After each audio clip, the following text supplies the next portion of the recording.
په خیبر پښتونخوا کې د ترهګرۍ له امله دلته د خلکو کاروبارونو ته په تیرو 20 کالو کې ډیر زیات زیان رسیدلی دی، خو تیرو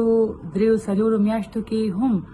د کرونا وبا د لاسه د خلکو کاروبارونو ته ډیر زیات زیان رسیدلی دی. په پیښور کې د ښځو کاروباریانو یا د ښځو سوداګرانو یو چیمبر یا غونډې تر مخه صرف په پیښور کې دوی سره 40 رجسټرډ داسې بیوټي پارلرز دي یا د سنگار کاروبارونه دي چې ښځې مالکانې دي. هم داسې 40 د اخلي پخلي یا د کچن سره تړلي کاروبارونه دي چې ښځې چلوي، او 15 داسې رجسټرډ ریسټورانټس دي یا د خوراک ځایونه دي چې ښځې مالکانې دي. او د پیښور کاروباري ښځو د چیمبر تر مخه د ټولو کاروبارونو ته د کرونا وبا د لاسه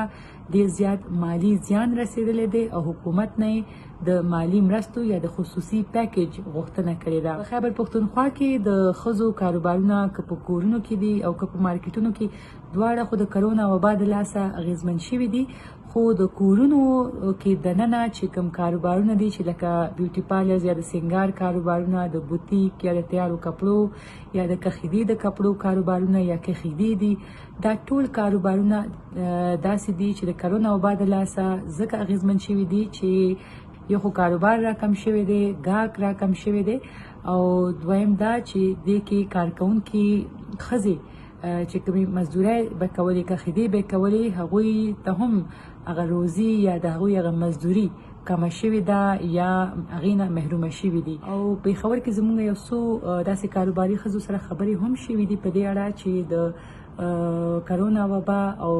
کاروبار باندې د دې اثر څه قسمه دی. نو د کخیدي کپړې جوړونکي د یو کاروباري ښځې تر مخه د سره زیاتره داسې ښځې دي چې په کلو کې دي او دغه کخیدې کوي او مزدوري کوي. دې ته به دغه کخیدو کپړې آرډرز د بهر نه راتلل، خو د کرونا وبا د لاسه د آرډرز هم بند شوي دي، او داسې دې سره چې کوم د کخیدې لپاره کار کوونکي مزدورانې ښځې وي هغه هم د مزدورۍ نه ځکه محرومه شوي دي چې دې ته آرډرز راتلل بند شوي دي د کرونا وبا د لاسه. او داسې یو بلې کاروباري ښځې سره موږ خبرې وکړې، څوک چې د کورونو ډیکور یعنی د کورونو د ښکلا لپاره مختلف قسمه سامانونه جوړوي او خرڅوي. د هغوی هم دا وینا وه چې کرونا وبا چې کله راغله نو د دې کاروبار څه موده بند و، ځکه چې مزدوران نشو راتلی دي. آنلاین آرډرز اخیستلي وو د څیزونو، خو مزدوران دې سره نو، کاریګر نو، د کم له امله د دې کاروبار څه موده ودرېدلی و. خو دا وایي چې د لاکډاون ختمېدو نه پس اوس د دې کاروبار بیا شروع شوی دی، خو دا مني چې ډېرې ښځې غواړي چې اوس خپل کاروبارونه آنلاین شروع کړي، خو ډېرې داسې ښځې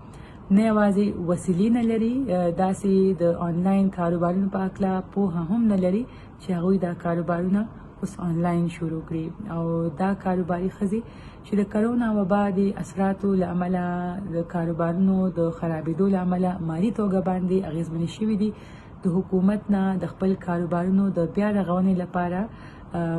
خصوصي پیکیج او مالي مرستې غواړي.